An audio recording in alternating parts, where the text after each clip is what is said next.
दोस्तों, एक बार यमराज और चित्रगुप्त यमलोक में बैठकर बात कर रहे होते हैं। यमराज ने चित्रगुप्त को बताया रहस्य।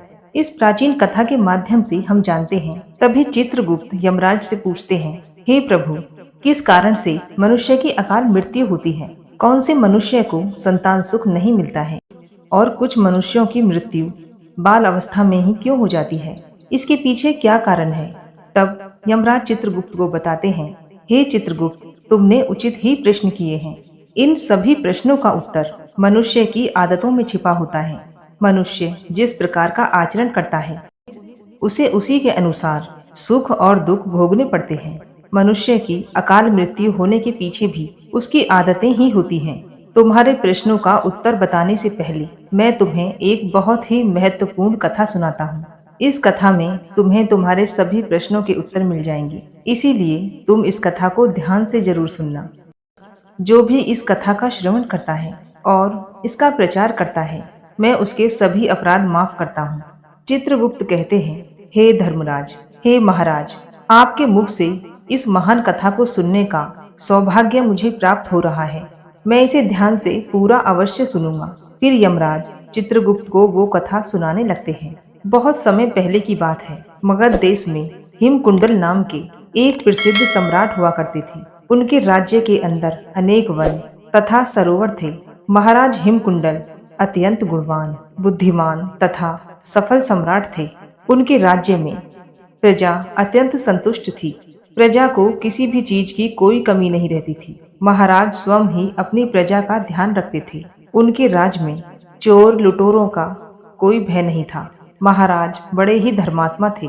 उन्होंने अनेकों बार यज्ञ किए, दान धर्म किए तथा अनेक ब्राह्मणों को दान दक्षिणा दी। उन्होंने अनेक पोखरें खुदवाई, वाटिका बनवाई, वृक्षों का रोपण किया। इस प्रकार के अनेक पुण्यों के काम महाराज ने किए। महाराज की पत्नी का नाम सुवर्णा था। रानी सुवर्णा अत्यंत सुंदर, गुणवान, रूपवान तथा चरित्रवान स्त्री थी। वह भी नित्य धर्म कर्म, दान धर्म किया करते थे। किंतु इतना सब कुछ होने के बावजूद भी महाराज को कोई संतान नहीं हो रही थी, जिससे महाराज अत्यंत दुखी थे।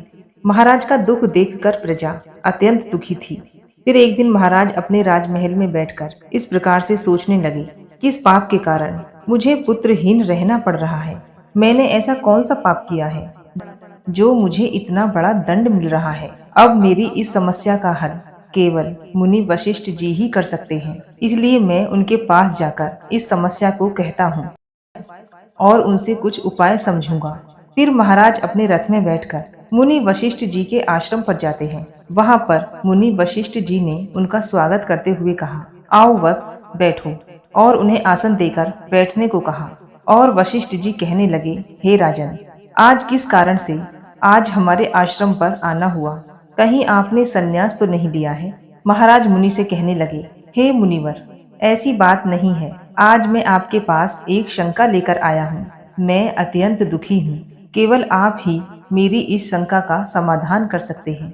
मुनि वशिष्ठ कहने लगे, हे राजन, भला आपको किस प्रकार का कष्ट? आप तो इतने बड़े राज्य के सम्राट हैं। आपके मन में जो भी शंका हो, आप निसंकोच होकर पूछिए, मैं अवश्य ही आपकी सहायता करूंगा। फिर महाराज हेमकुंडल कहने लगे, हे मुनिवर, मेरी कोई संतान नहीं है। किस पाप के कारण मुझे संतानहीन रहना पड़ रहा है? संतान के बिना मेरा उद्धार कैसे होगा? मेरे राज्य का उत्तराधिकारी कौन बनेगा? आप मुझे बताने की कृपा करें, किस कारण से मैं संतानहीन बन गया हूँ और मुझे संतान प्राप्ति के लिए क्या उपाय करना चाहिए? फिर मुनि वशिष्ठ ठीक है कहकर अपनी योग शक्ति से महाराज के पूर्व जन्म को देखने लगते हैं और महाराज से कहते हैं, हे राजन, आपको संतान सुख न मिलने का कारण आपके द्वारा पिछले जन्म में किया गया पाप है। पिछले जन्म में आप एक शिकारी थे और तुम पिछले जन्म में शिकार करके अपना गुजारा चलाया करते थे। फिर एक दिन आप वन में शिकार के लिए निकले थे। उस वन में एक गाय अपने बछड़े को दूध पिला रही थी, किंतु आपके द्वारा उस गाय को बाण लगा और वो गाय घायल हो गई। उस गाय के घायल होने के कारण ही आपको पुत्रहीन होने का श्राप मिला है। इस बात को सुनकर महाराज बहुत दुखी हुए और मुनि वशिष्ठ जी से प्रार्थना करने लगे, हे मुनिवर, इस पाप से मुझे कैसे मुक्ति मिलेगी? कृपया आप मुझे इस पाप से मुक्ति का उपाय बताइए। फिर मुनिवर कहते हैं, हे राजन, इस पाप से मुक्ति के लिए गायों की सेवा करें, इसी से आपको मुक्ति मिल जाएगी। फिर महाराज ने अपने महल में कई गौशाला बनवाई, ब्राह्मणों को गायों का दान किया और अपने महल में नित्य गायों की सेवा करने लगे। महाराज और महारानी अपने महल में गायों की सेवा करने लगे, रोज गायों को भोजन कराने लगे। इस तरह से बहुत दिन गायों की सेवा करने से महाराज को एक पुत्र रत्न की प्राप्ति हुई, जिससे महाराज अत्यंत प्रसन्न हुए और उन्होंने उत्सव मनाया। महाराज उस बालक को बड़े ही लाड़ प्यार से पालने लगे, उसकी हर इच्छा और मनोकामना को पूरी करने लगे। किंतु कुछ ही दिनों के बाद महाराज के जीवन में दुख के बादल फिर से छा गए। जब महाराज का वो पुत्र 16 वर्ष का हुआ, फिर अचानक एक भयानक रोग के कारण उनके पुत्र की मृत्यु हो गई। पुत्र की मृत्यु से महाराज शोक में डूब गए और सब कुछ छोड़कर आश्रम में महाराज के पास पहुंच गए। वहां जाने के बाद मुनि ने महाराज से पूछा, हे राजन, किस कारण से आप शोक में डूब गए हैं? वशिष्ठ जी ने अपनी दिव्य दृष्टि से सब कुछ देख लिया और महाराज को उनके पुत्र की अल्पायु में मृत्यु होने का कारण बताने लगे। हे राजन, आपके पुण्य के कारण पुत्र की प्राप्ति तो अवश्य हुई है, किंतु आपके पुत्र के दुर्व्यवहार के कारण उसे अल्प आयु में ही मृत्यु का सामना करना पड़ा है। आपके पुत्र ने सदैव ही बिना स्नान किए बिस्तर पर बैठकर भोजन किया है। जो मनुष्य बिना स्नान किए भोजन करता है, उसकी आयु क्षीण हो जाती है। जो बिस्तर पर बैठकर भोजन करता है, उसके शरीर में रोग आदि उत्पन्न होते हैं और वह भी अकाल मृत्यु को प्राप्त होता है। इस प्रकार के वचन सुनकर महाराज अत्यंत दुखी हुए और वहीं पर रहकर गुरु की सेवा करने लगे। फिर उन्होंने अपने भांजे को अपने राज्य का कारोबार सौंप दिया और वन में ही बैठकर तपस्या करने लगे। यमराज कहते हैं, हे चित्रगुप्त, मनुष्य को हमेशा ही अपने 5 अंगों को साफ करके ही भोजन करना चाहिए। दोनों हाथों को, दोनों पैरों को और मुख को स्वच्छ जल से धोकर ही भोजन करना चाहिए। इससे मनुष्य के शरीर के रोग दूर हो जाते हैं और व्यक्ति दीर्घ आयु बन जाता है। यमराज कहते हैं, भोजन शुरू करने से पूर्व भोजन के लिए भगवान को धन्यवाद देना चाहिए और संसार के समस्त प्राणियों को भोजन प्रदान करने की प्रार्थना करनी चाहिए।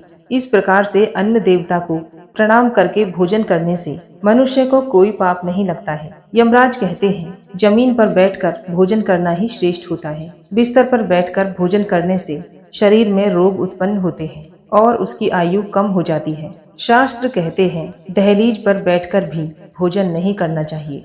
यमराज कहते हैं, 3 प्रकार का भोजन मनुष्य को नहीं करना चाहिए। जिस भोजन के ऊपर से कोई पैर रखकर चला गया हो अथवा कोई व्यक्ति भोजन को लांग कर गया हो, ऐसे भोजन को कभी खाना नहीं चाहिए। ऐसा भोजन अशुद्ध हो जाता है।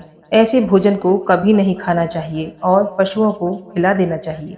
दूसरों के द्वारा लांघा गया भोजन खाने से मनुष्य की आयु कम हो जाती है और उसके शरीर में अलग अलग प्रकार के रोग उत्पन्न हो जाते हैं। यदि भोजन में बाल निकल आता है तो ऐसा भोजन त्याज्य हो जाता है।